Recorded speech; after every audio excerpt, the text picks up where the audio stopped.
اما موضوعی که میخواستم بهتون بگم اینه. ببینید ماها که با ماشین کار میکنیم چه جوری میکنن تو پاچمون.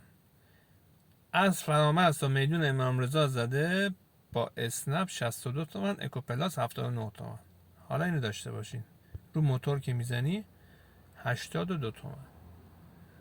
یعنی طرف میره با 30 میلیون تومنه موتور میخره، بعد هم سریعتر میرسه، بعد کرایش هم از مایی که ماشین داریم و این همه استهلاک داریم بالاست.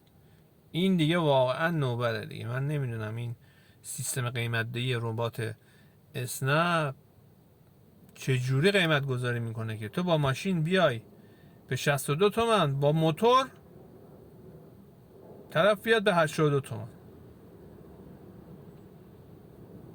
نمیدونم اگه کسی جوابشو داره به منم جواب بده، شاید من نمیدونم.